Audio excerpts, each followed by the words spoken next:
Hey everyone, we'd love to hear from you. What tool review would you like us to create an in-depth analysis video on? Drop your suggestions in the comments below, and we will get started on making the most requested one. Make sure to subscribe to the channel, as we upload new topic podcasts every day. Hey everyone, and welcome back. We're always diving into the latest trends, and today, we're tackling a question that I bet is on a lot of your minds. Will AI steal my job? I mean, it's a valid fear, right? It's definitely a hot topic these days. So to get to the bottom of this, we're going to be deep diving into this article all about which jobs are supposedly AI-proof. At least by 2025, yeah. Right, exactly. We're trying to get a glimpse into what the future of work really looks like. And let me tell you, the article doesn't hold back. Right off the bat, it hits you with this stat. Yeah. AI could wipe out, get this, 800 million jobs globally by 2030. Wow. Yeah. 800 million, and about 45 million of those are projected to be right here in the U.S. That's a huge number. It is. It is a huge number. But before you start panicking, we've got an expert with us today who can help us break down all this AI stuff, make sense of it all. Well, the numbers can sound pretty scary, that's for sure. But the article actually goes beyond just the fear-mongering. It gives a very specific breakdown of professions, and it really emphasizes that AI, at least in the near future, is not about total replacement.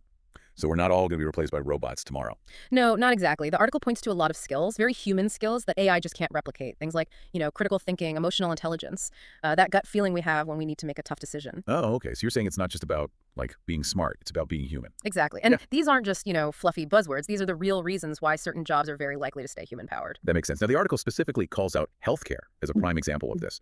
What is it about healthcare that makes it so different when we're thinking about AI? Well, think about it. Healthcare, at its core, is about human connection, right? It's about a doctor reassuring a nervous patient, a nurse providing comfort during a difficult time.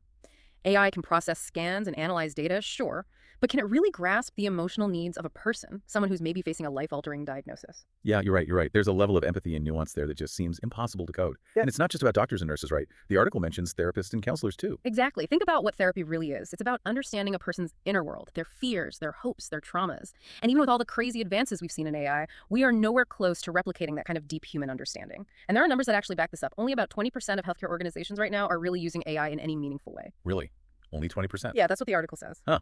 So that suggests that, robots aren't going to be running hospitals anytime soon. Not in the near future, no. Okay, well, that's reassuring, so at least for anyone in healthcare right now. But what about those fields that we think of as creative? Those are the ones that everyone says are, ripe for disruption.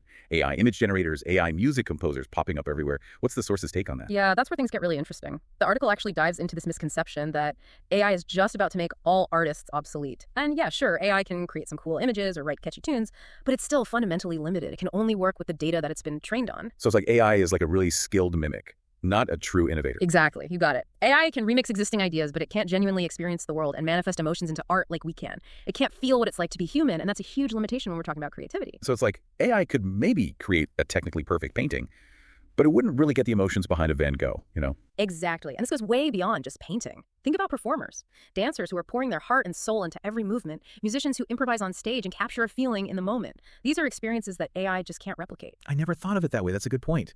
The article even mentions some really unexpected examples like glassblowers or fashion models. Yeah, exactly. Those roles, too, require physical skill, improvisation, emotional expression, things that AI just can't grasp. Wow. This is really making me rethink what creative work actually means. It's not just about being artsy. It's about bringing something uniquely human to whatever you're doing. Exactly. And that idea, bring something human to the table. It applies to fields like business and law, too. The article points out that while AI can crunch numbers and analyze legal documents, it can't replace the qualities that make a great leader or a fair judge. So what are those qualities? What are those essential human things that AI just can't seem to crack? Think about a CEO who has to make a tough decision that impacts thousands of employees. It's not just about the bottom line. It's about understanding the human cost, the ripple effects, or a judge who's deciding a case that could make or break someone's life.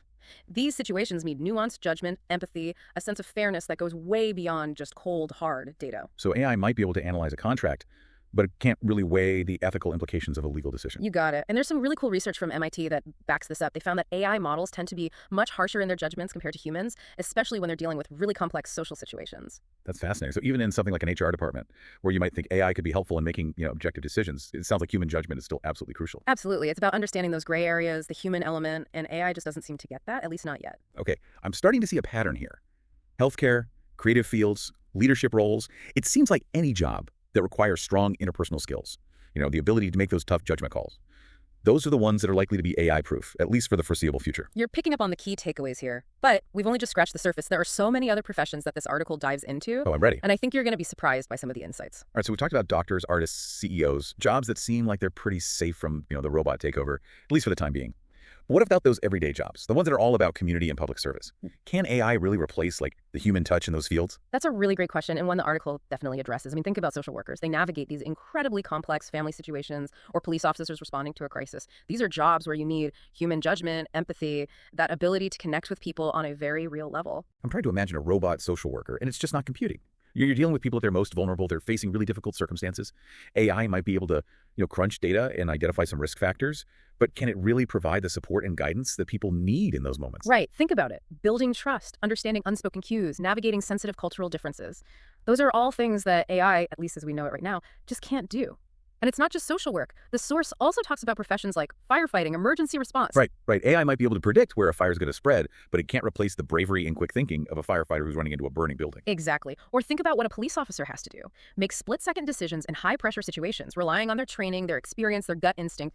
AI can definitely be a tool to help them, analyze information, but it can't replace that human element of judgment, of accountability. It seems like in these fields, it's not about replacing humans with AI. It's more about finding ways for them to work together, right? Using technology to kind of support and enhance human skills rather than just trying to totally replicate them. You're absolutely right. And the source makes this very clear. When it comes to jobs that involve human interaction, emotional intelligence, and those unpredictable situations, well, the human element is going to remain absolutely crucial. Okay, so we've covered healthcare, creative fields, leadership roles, and now these public service jobs.